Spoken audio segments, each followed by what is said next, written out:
Para sa karagdagang police report, investigasyon nagpapatuloy sa tangkang pagdukot sa 63 anyos na lalaki sa Dato Piang. Samantala, 2 suspect arestado.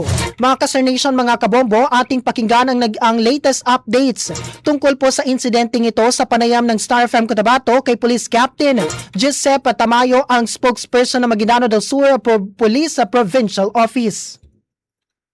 Sir, sa inyong investigasyon po dito, sir, sa suspect, ano po ang reason, sir, nitong mga suspect? Bakit po nila dinukot itong biktima? Sa ngayon, isang part pa yan ng inimbestiga ng ating kapulisan kasi po yung ating mga suspect ay limitado yung mga binibigay na impormasyon. Pero continuous pa rin po yung ginagawang tactical interview sa kanila ng Dato Piang Municipal Police Station. Ganon din no, ng pagtatanong natin sa ating victim kung ano ang pagkakakilala niya doon sa 2 suspect, but unfortunately hindi niya kilala personal itong mga suspect. Gayon din, wala rin siyang banta or anumang text or call na nare-receive pertaining na maglilink doon sa nasabing insidente. Sir, aside po dito sa 2 nahuli na umano'y nangunguha na, sir, ng mga tao doon sa lugar ng pinangyarihan, there are other suspects, sir, behind this incident, sir? Maliban po doon sa 2 nahuli? So far wala, yun lang. Kasi nung nakatawag ng pansin at hindi na tuluyang naikarga doon sa sasakyan yung ating biktima, ay nag-exit, no? Umalis doon sa lugar yung 2 suspect at yun din naman yung suspect na nahuli ng ating kapulisan doon sa bayan ng Dato Salibo.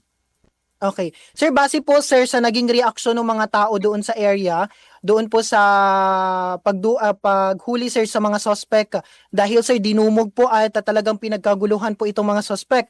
Ibig sabihin po, sir, galit na galit po itong mga tao, sir, doon po sa mga suspect. Ilang beses na po ba ito, sir, nangyari? Itong abduction incident po doon sa lugar?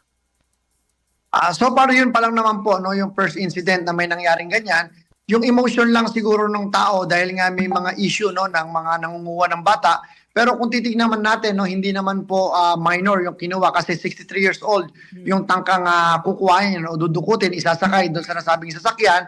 Kaya po ganoon na lamang po siguro yung emisyon ng ating mga kababayan na dumugin yung ating mga suspect. At agad naman po ito, no, na-action ng ating kapulisan doon sa crowd control na ginawa dahil po ang ating Provincial Director, Police Colonel Michael Jancy Mangais, ay nagpadala po agad ng 4 na team mula sa iba't ibang unit ng PNP dito sa Maguindanao del Sur para po tulungan yung Dato Piang MPS na makontrol po yung crowd. Kaya po hindi po nalapitan masyado ng ating mga kababayan itong ating mga suspect.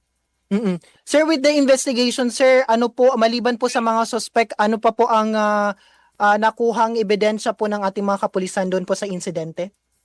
So far, yun pa rin po yung ating yung 2 suspect, yung kanilang sasakyan, at yung mga cellphones na kanilang gamit, ay yun pa po yung isasubmit natin doon sa Cybercrime Unit para po magkaroon ng deeper investigation. Baka po mamaya may katransaction sila or may mga conversation na makakatulong or magkakaroon tayo ng lead. Bakit itong ating biktima, yung kanilang target na kuhain at isakay doon sa kanilang sasakyan. Sir, panawagan nyo po sa publiko hinggil po sa kanilang kaligtasan. Diyan po, lalo na po doon sa area.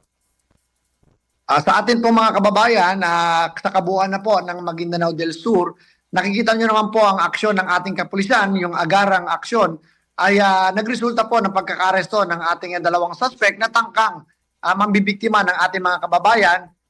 Kami po ay nagpapayo na maging vigilant po tayo at maging observant sa mga pangyayari sa ating paligid. At tama po kayo at kami ay nagpapasalamat sa inyong agarang pag-report sa ating kapulisan at agarang po kami naka-aksyon doon sa nasabing pangyayari at manatili lamang po tayo na mag-update sa ating mga lehitimo na mga media katulad po ng ating kausap ngayon at sa ating pong kapulisan para po doon sa mga lehitimong impormasyon at para hindi po tayo maligaw doon sa mga tinatawag na fake news.